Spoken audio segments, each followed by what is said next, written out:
सांगली हा राज्यातील बारामतीपेक्षा जास्त चर्चित असणारा मतदारसंघ.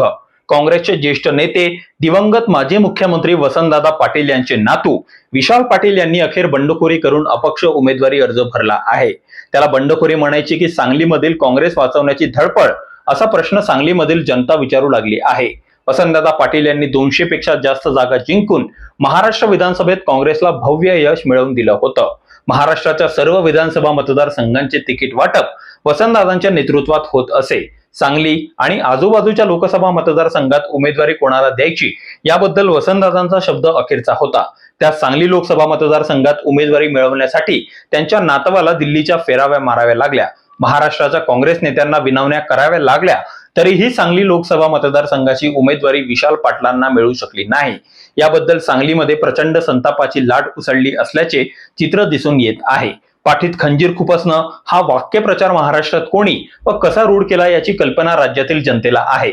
त्यामुळे पाहुण्याच्या काठीने साप मारला आहे का, अशी शंका व्यक्त होऊ लागली आहे.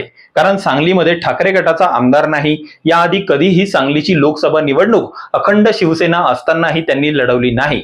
जिल्ह्यातील ग्रामपंचायती, स्थानिक स्वराज्य संस्थांमध्ये सुद्धा ठाकरे गटाची ताकद नसताना उद्धव ठाकरेंनी काँग्रेसची ताकद असलेला हा मतदारसंघ आपल्याकडे खेचून घेतला. महाविकास आघाडीचे शिल्पकार असलेले शरद पवार यांनी वस्तुस्थितीची जाणीव उद्धव ठाकरेंना करून द्यायला पाहिजे होती. परंतु असा कुठलाही प्रयत्न न केल्यानं शरद पवारांना आपले कट्टर प्रतिस्पर्धी राहिलेल्या वसंतदादा पाटील घराण्याचं अस्तित्व सांगलीमधून नष्ट करायचं आहे का, अशी चर्चा होत आहे. महाराष्ट्रातील काँग्रेसच्या कर्तृत्वहीन नेत्यांनी राज्यातला काँग्रेस पक्ष उद्धव ठाकरे आणि शरद पवार यांच्या दावणीला नेऊन बांधला आहे.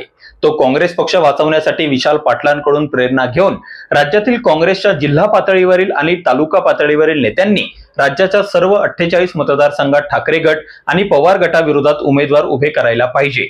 उद्धव ठाकरे आणि शरद पवार आपापले गट वाचवण्यासाठी काँग्रेसचा शिडीसारखा वापर करत आहेत. त्यांना त्यांची जागा दाखवून द्यावी, अशी मागणी काँग्रेसच्या संतप्त कार्यकर्त्यांकडून होत आहे.